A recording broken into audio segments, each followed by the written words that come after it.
As July 7, 2025 draws to a close, a flurry of high-stakes diplomatic maneuvers and economic policy shifts emanating from Washington is sending ripples across global markets and geopolitical landscapes. From critical White House meetings addressing regional conflicts to an impending deadline for sweeping trade tariffs, the current U.S. administration is navigating a complex web of challenges with far-reaching implications for international relations, domestic economics, and even the future of political discourse. At the forefront of today's developments is the anticipated meeting at the White House between President Donald Trump and Israeli Prime Minister Benjamin Netanyahu. The two leaders are expected to delve into the recent military strikes against Iran, a topic both have publicly lauded as a great success for their joint mobilization. Crucially, their agenda also includes discussions on a ceasefire proposal for Gaza, a highly sensitive issue with ongoing negotiations in Qatar. Prime Minister Netanyahu, who arrived in Washington this morning, expressed optimism before his departure, stating, "We are working to achieve this deal that is being talked about and believing President Trump can definitely help advance this outcome which we all hope for." This diplomatic push comes after Israel's negotiating team was instructed to continue talks in Qatar despite Hamas's unacceptable request to alter the ceasefire proposal, signaling a cautious path forward. Simultaneously, the global economy braces for the full impact of President Trump's tariff agenda, with a critical deadline looming. Treasury Secretary Scott Bessent indicated yesterday that the U.S. would begin sending letters to trading partners today, warning that if new trade deals are not reached in the coming days, tariff rates would revert to the steep duties originally announced in early April. This move follows the Liberation Day tariffs imposed in April, which were then paused for 3 months until July 9, though the effective date for the new duties now appears to be August 1. Bessent noted a sudden surge in negotiation activity with his mailbox full last night, with a lot of new offers, a lot of new proposals, hinting at a potentially busy couple of days for trade officials. The administration's aggressive tariff stance has not been without significant backlash, particularly from the BRICS economic alliance: Brazil, Russia, India, China, South Africa, and recent additions like Egypt, Ethiopia, Indonesia, Iran, Saudi Arabia, and UAE. Following their 17th summit, the BRICS nations issued a joint declaration expressing serious concerns about global tariffs and denouncing attacks on Iran.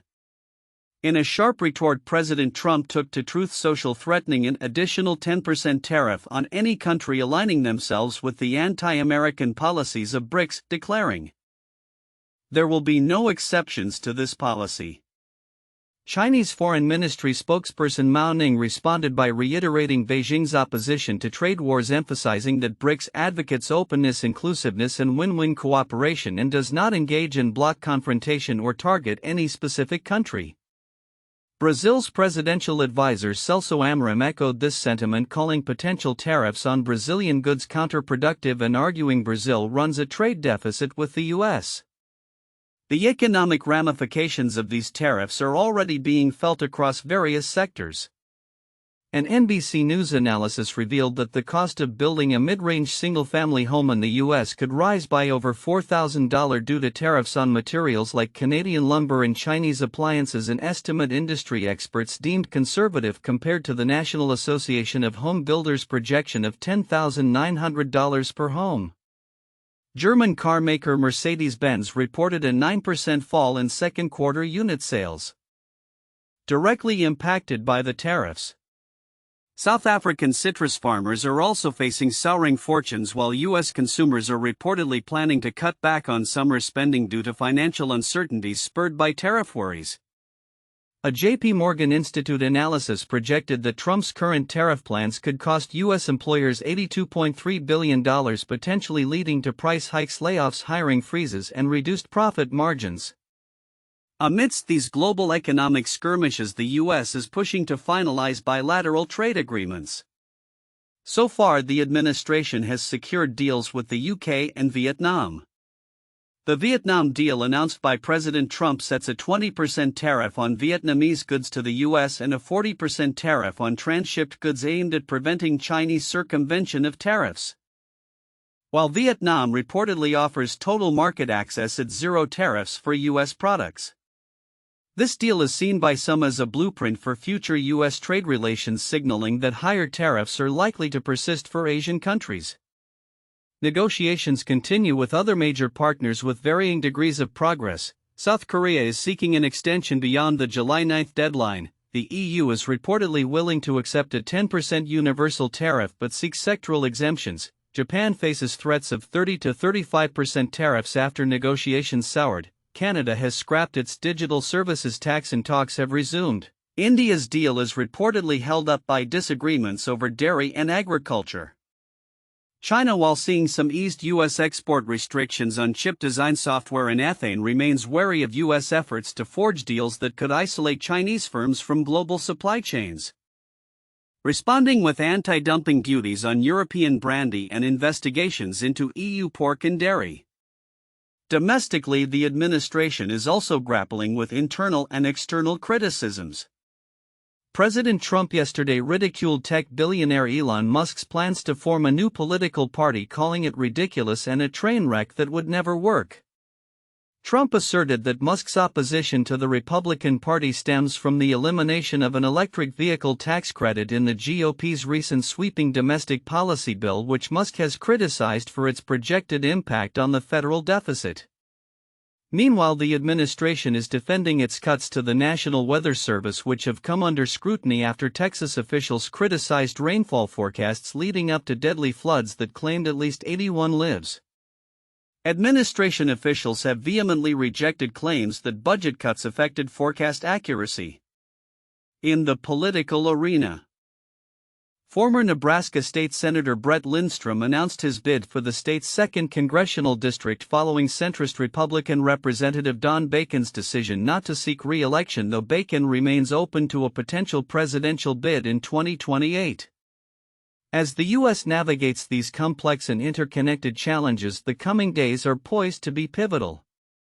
The impending tariff deadline, the ongoing Middle East peace efforts, and the intensifying domestic political debates all underscore a period of significant uncertainty. The outcomes of these negotiations and policy decisions will not only shape the U.S. economy and its foreign policy but will also redefine global trade dynamics and geopolitical alliances for the foreseeable future. The global economic landscape is bracing for significant tremors as President Trump's administration pushes forward with an aggressive trade agenda threatening substantial tariffs and sparking a complex web of international negotiations, domestic policy shifts, and high-profile political feuds. With critical deadlines looming, a July 9 notification date for new tariff rates and an August 1 effective date for these duties, the world watches closely as Washington's America First doctrine continues to reshape global commerce. At the forefront of these developments is President Trump's recent declaration on Truth Social, warning that any nation embracing the anti-American policies of the BRICS bloc would face an additional 10% tariff on its exports to the U.S. This threat followed a BRICS meeting where member nations including Brazil, Russia, India, China, and South Africa collectively condemned U.S. tariffs and military actions in Iran, issuing a joint statement that voiced serious concerns about the rise of unilateral tariff and non-tariff measures which distort trade and are inconsistent with WTO rules. This latest escalation underscores the administration's resolve to leverage tariffs as a tool for geopolitical alignment, with Treasury Secretary Scott Bessent indicating that around 100 trading partners could soon see a minimum reciprocal rate of 10% and duties potentially soaring as high as 70%. The immediate fallout has sent major U.S. trading partners scrambling. Negotiations are reportedly fluid, with many countries working feverishly to strike deals or secure extensions. South Korea, for instance, is actively seeking an extension to the July 9 deadline, with its trade minister engaging in talks with U.S. Trade Representative Jamieson Greer. Meanwhile, signs of de-escalation have emerged in U.S.-China trade relations, with the easing of export restrictions on chip design software and ethane, signaling a framework for a broader trade deal. However, underlying tensions persist, particularly as China expresses concern that U.S. deals with other Asian nations like Vietnam are aimed at isolating Chinese firms and curbing their export machine. The recently announced US-Vietnam trade deal, which imposes a 20% tariff on Vietnamese imports to the US and a higher 40% tariff on transshipping goods originating elsewhere but routed through Vietnam, is seen by Beijing as a clear attempt to shut down loopholes used to evade tariffs. Elsewhere, negotiations have proven more contentious.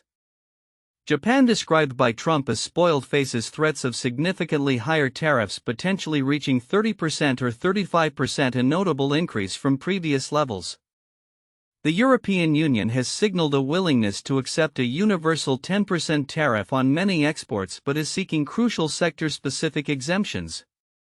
Canada, in a conciliatory move, has scrapped its digital services tax affecting U.S. tech giants, leading to resumed trade talks focused on a mid-July deal.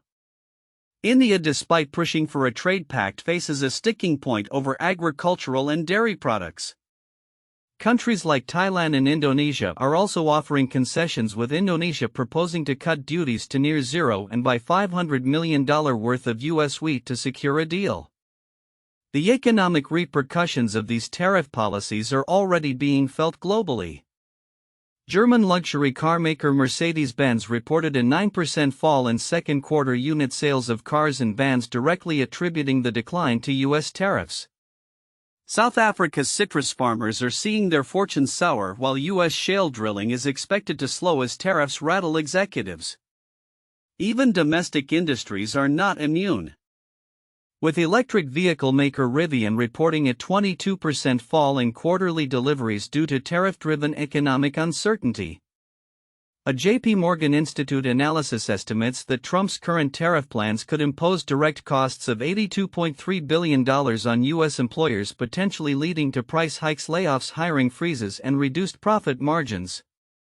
A recent Yahoo Finance/Marist poll reveals that U.S. consumers are planning to cut back on summer spending, with many expressing concern about their personal finances due to tariff uncertainties. Adding another layer to this complex picture is the recent passage of President Trump's Big Beautiful Bill, a comprehensive tax and spending package. While the Social Security Administration initially touted the legislation as eliminating federal income taxes on Social Security benefits for most beneficiaries, experts caution that this claim is misleading. The bill, constrained by congressional rules, introduces a temporary bonus tax deduction of up to $6,000 for seniors aged 65 and older with adjusted gross incomes below certain thresholds, rather than fully repealing the tax on benefits. This deduction, set to expire at the end of 2028, primarily benefits higher-income seniors and is projected to add $3.9 trillion to the national debt over the next decade, potentially exacerbating the already fragile financial state of the Social Security Trust Fund. This domestic policy shift has ignited a very public feud between President Trump and Elon Musk, a former ally. Musk, who had led the Department of Government Efficiency Doge focused on deficit reduction, blasted the Big Beautiful Bill as making a mockery of the work done by his team. In response, Musk announced the formation of the America Party, a new centrist political alternative, which Trump swiftly dismissed on Truth Social as ridiculous and a train wreck. Trump attributed Musk's anger to the bill's elimination of green energy subsidies and a perceived snub over a NASA nomination, while Musk denies his personal financial interests are the motivation. Trump's pronouncements, whether on tariffs, policy, or political rivals, are increasingly channeled through Truth Social, the platform he launched after being banned from mainstream social media. Touted as a big tent for unrestricted expression, Truth Social has been criticized as an ideological echo chamber, primarily serving Trump supporters and conservatives. Despite efforts to moderate content after a temporary ban from Google Play, critics argue it functions less as a free speech haven and more as a curated space that amplifies Trump's voice, struggling with low engagement beyond his core base, financial losses, and ongoing controversies over content credibility and growth. As the July 9 and August 1 deadlines approached, the convergence of aggressive trade policies, significant domestic fiscal decisions, and escalating political rivalries paints a picture of profound uncertainty. The administration's push for reciprocal tariffs and its use of trade as a geopolitical lever are clearly reshaping global supply chains and economic relationships. Simultaneously, the implications of the Big Beautiful Bill on national debt and social programs, coupled with the emergence of new political factions, signal a period of intense economic and political re-evaluation. The coming weeks will undoubtedly offer more clarity, but the reverberations of these decisions are set to resonate across industries and households worldwide for the foreseeable future. Washington, D.C. found itself at the nexus of high-stakes diplomacy, escalating economic pressures, and unprecedented political fragmentation this Monday. As the Trump administration navigated a complex web of domestic and international challenges. From the impending deadline for global tariffs to a critical meeting on Middle East peace and a burgeoning feud with a tech titan, the day underscored the far-reaching impact of the administration's distinctive policy approach. A primary focus remained the looming July 9 deadline for the president's global tariffs, which had been paused for 90 days in April to allow for trade negotiations. Treasury Secretary Scott Bessent confirmed that the U.S. would begin sending warning letters to trading partners at noon, signaling that if new trade deals aren't struck in the coming days, their tariff rates would revert to the steep duties announced in early April or potentially even higher. While Bessent hinted at a possible extension to August 1 for countries actively seeking deals, the aggressive posture has already yielded mixed results. So far, only two preliminary agreements with Britain and Vietnam have been announced, falling far short of the administration's ambitious goal of 90 deals in 90 days. The National Association of Home Builders, for instance, has estimated that the tariffs could add as much as $10,900 to the cost of a new home, a figure that an NBC News analysis called conservative, estimating a rise of over $4,000 for a mid-range single-family home from increased material costs alone. The president further escalated tensions by threatening an additional 10% tariff on countries aligning themselves with the anti-American policies of BRICS, a move that followed the BRICS group's criticism of unilateral tariffs and military strikes on Iran. European officials, including France's Foreign Trade Minister Laurent Saint-Martin, expressed a willingness to accept small increases only if key industries like aeronautics and wine received exemptions, while also signaling a broader intent to diversify trade away from the U.S. This pugilistic approach, as some critics describe it, has rattled financial markets and prompted concerns about disrupted supply chains and economic uncertainty, despite the administration's assertions that it creates leverage for better terms for American businesses. Domestically, the political landscape was further stirred by a deepening rift between President Trump and tech billionaire Elon Musk. Following the passage of the GOP's sweeping domestic policy bill, a package Musk had vehemently criticized as a disgusting abomination for its projected impact on the federal deficit, Musk announced the formation of a new political entity, the America Party. This move marks a significant rupture in what was once a close alliance, with Musk having previously spent hundreds of millions supporting Trump's campaign and serving in an advisory role overseeing government efficiency cuts. President Trump, for his part, ridiculed the effort, calling Musk a train wreck and dismissing the idea of a third party as ridiculous and a source of confusion in America's two-party system.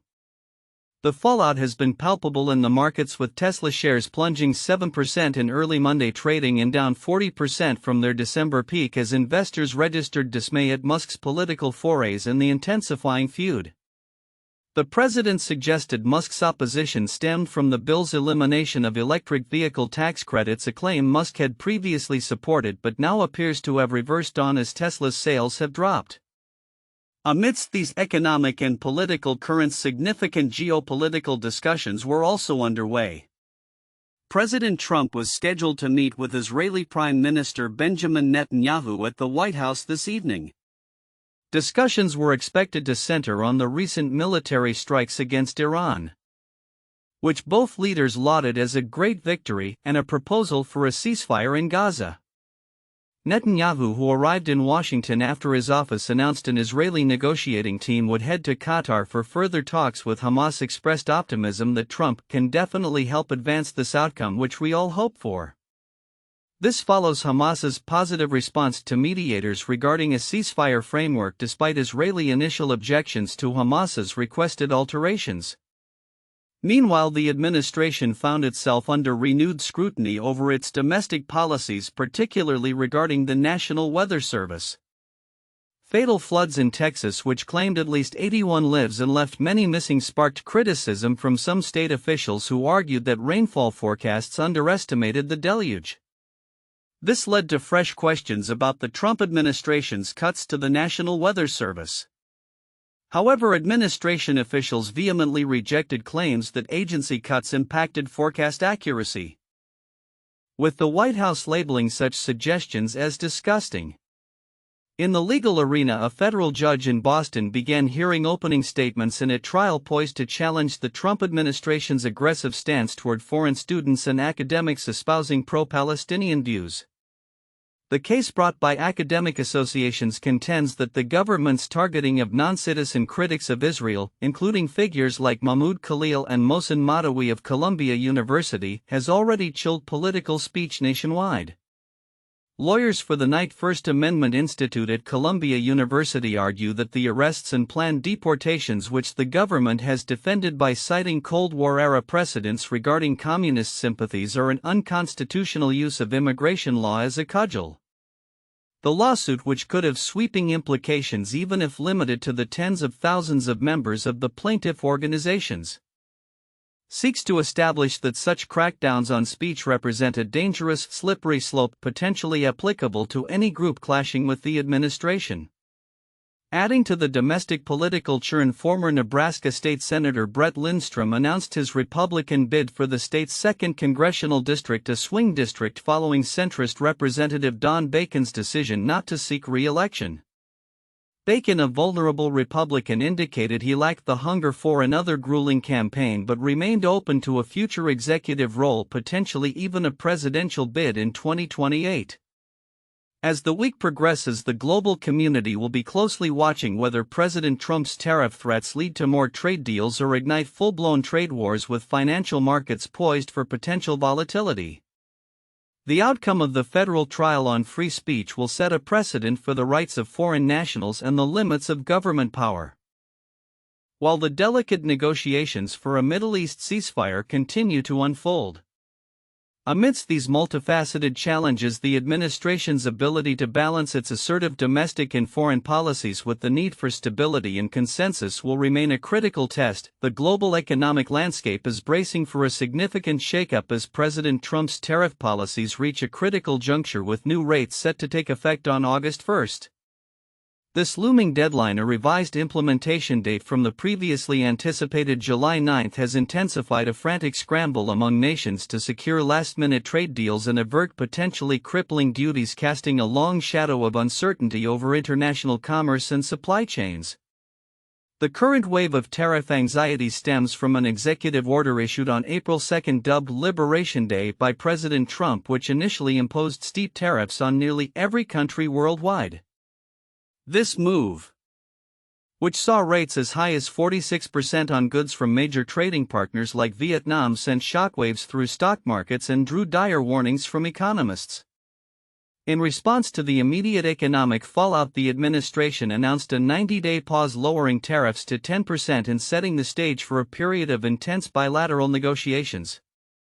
President Trump had ambitiously promised 90 deals in 90 days, yet as the revised August 1 deadline approaches, only a handful of agreements have materialized, notably with the UK in early June and Vietnam on July 2. Treasury Secretary Scott Bessent has acknowledged the ambitious nature of these timelines, at one point suggesting that a more realistic timeframe for individual country deals might extend closer to Labor Day, though the administration is still pushing for a flurry of agreements before the new August 1 imposition date. This approach marks a stark departure from traditional U.S. trade policy favoring swift bilateral deals over the complex multilateral agreements pursued by previous administrations, such as the Trans-Pacific Partnership (TPP), which Trump withdrew from in 2017. The president's focus on bilateral trade deficits as a measure of economic success, a metric largely dismissed by mainstream economists, underscores his unique strategy. While advocates argue these deals aim to reduce other countries' trade barriers and open new markets for U.S. exporters, the immediate costs are borne by American companies importing goods and components, which are then often passed on to consumers in the form of higher prices.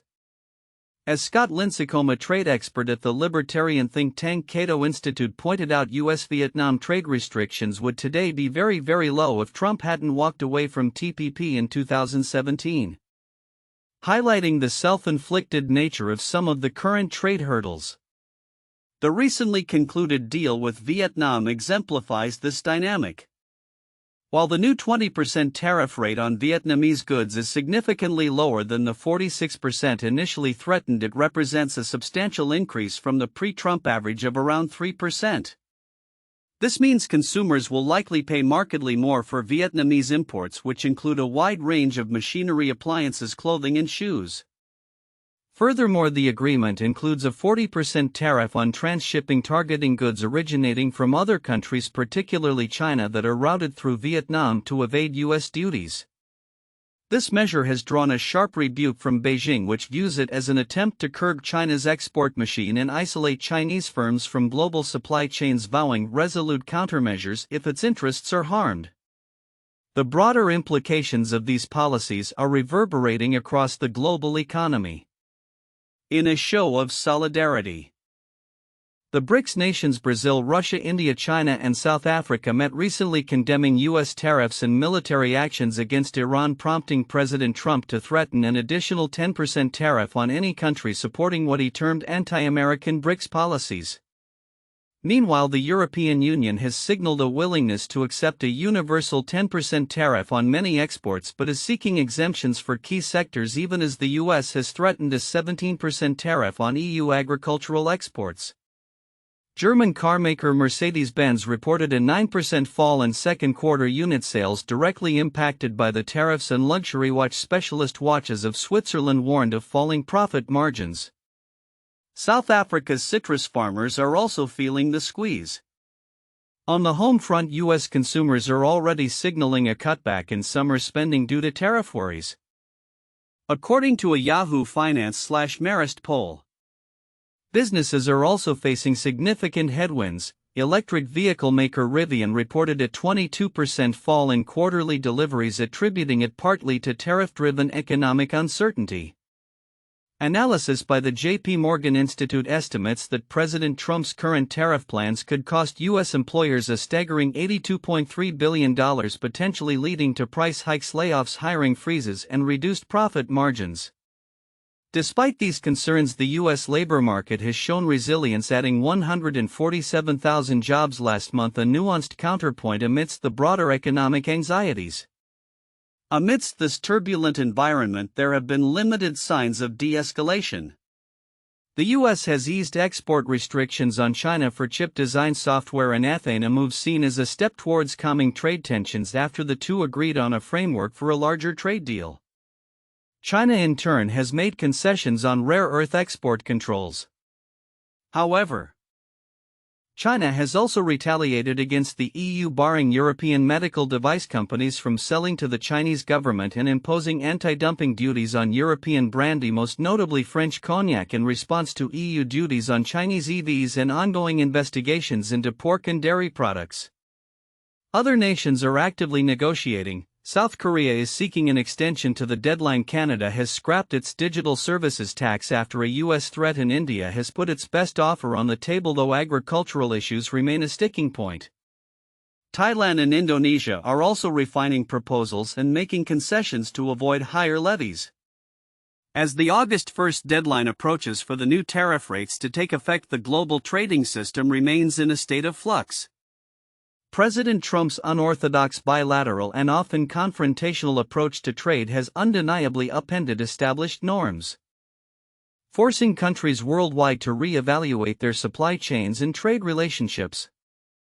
The full economic ramifications of this strategy are still unfolding, but it is clear that the coming weeks will determine the immediate future of global commerce, with businesses and consumers alike bracing for the impact of what remains a highly unpredictable trade policy landscape. In a seismic shift for global security, NATO members have agreed to more than double their defense spending targets, pushing the alliance towards a monumental 5% of national gross domestic product. This unprecedented commitment, largely championed by U.S. President Donald Trump, not only signifies a significant financial infusion into the transatlantic alliance but also radically redefines what constitutes defense in the 21st century, sparking both praise for a more holistic security approach and concerns over creative accounting. The agreement, forged at the late June NATO summit in The Hague, follows years of persistent pressure from President Trump, who has long criticized European allies for what he perceived as an insufficient contribution to collective defense, often incorrectly describing national contributions as dues. Ahead of the summit, Trump's rhetoric continued to stir unease, particularly his ambiguous stance on Article 5 of the North Atlantic Treaty, the bedrock mutual defense provision. When pressed on his commitment to the principle that an attack on one member is an attack on all, Trump stated it depends on your definition. There's numerous definitions of Article 5. While he later affirmed a commitment to being friends and helping allies, his hedging underscored the immense leverage he held over the alliance's financial future. Ultimately, President Trump hailed the summit's outcome as a big win for Europe and Western civilization, a sentiment echoed by NATO Secretary General Mark Rutte, who reportedly messaged Trump, "It was not easy, but we've got them all signed on to 5%.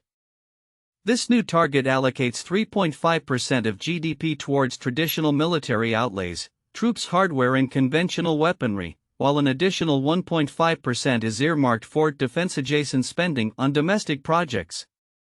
This latter category represents the most significant conceptual expansion, encompassing everything from improving roads and railways to accommodate military movements to fuzzier soft power initiatives like societal resilience, childcare, and investments in indigenous communities.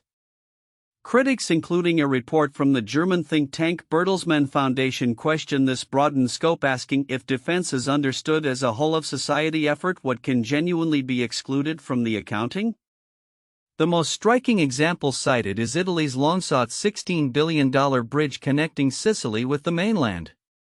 Once deemed prohibitively expensive, it could now count towards Italy's 5% defense goal under the argument that it could facilitate the movement of NATO troops south. This redefinition, some argue, risks becoming a gimmick for nations to meet targets without truly increasing hard military capabilities. Yet many analysts contend that this expansive definition reflects a necessary and more holistic approach to modern security. Rachel Rizzo, a senior fellow at the Atlantic Council's Europe Center, emphasizes the importance of societal cohesion, noting that cracks and fissures are easily exploitable by our would-be adversaries. Marcos Perestrello, the Portuguese president of the NATO Parliamentary Assembly, underscored the existential benefits, arguing, "We need to be able to explain that you have no healthcare, no education, and no social security if you have no security." Beyond infrastructure, the new framework encourages investments in cybersecurity, the protection of commercial undersea cables, and even cold storage for the better transport of refrigerated food and medical supplies during conflict. The push for increased spending, however, faces significant domestic challenges. Many NATO countries are grappling with how to fund these commitments. Belgium's foreign minister noted three unpalatable options: reducing government spending, taking on more debt, or generating new revenue, potentially through taxation. The Netherlands, for instance, will need to free up an estimated $21 billion. Public opinion also presents a hurdle. A perceived East-West divide exists, with countries further from the front lines of potential conflict like Luxembourg showing less enthusiasm for boosting military budgets than those closer to Russia, such as Latvia, where defense spending is a key electoral issue. Spain even negotiated an exception committing to 2% of GDP by the end of 2025. In line with this broader vision, NATO leaders are also pushing for greater cooperation with the civilian sector and increased transparency. Lithuanian Minister of Foreign Affairs Kęstutis Budrys recounted how his government learned valuable lessons by opening up to businesses about stockpiling food supplies, acknowledging the first thing farmers and businesses said was, "Look, it doesn't work like this. You don't understand how the business functions." This shift from secrecy to collaboration is seen as vital for building national resilience. As Admiral Pierre Vandier, head of NATO's Allied Command Transformation, stated, it's not only giving the war to the military and saying fight wars. Linus Kojala, CEO of the Geopolitics and Security Studies Center, emphasized that this move is not about handing Mr. Trump a win. It's for our own sake, for our security. This strategic pivot within NATO is complemented by significant domestic defense investments in the United States.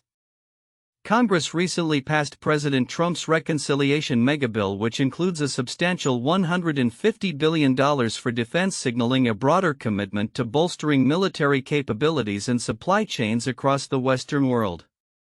Trump's call for NATO members to revitalize their industrial capacities and create Western supply chains capable of producing the critical minerals, infrastructure, weapons, and other products necessary for the security of America and her allies underscores a unified vision for a more robust and self-reliant defense posture. As NATO embarks on this ambitious journey, the long-term implications are profound. While the immediate financial boost is clear, the ongoing debate about the definition of defense, the challenges of implementation, and the critical role of public support will shape the alliance's future. The shift towards a whole-of-society defense model promises to fundamentally alter how nations perceive and invest in their security, blurring the lines between civilian and military infrastructure and emphasizing societal cohesion as a strategic asset.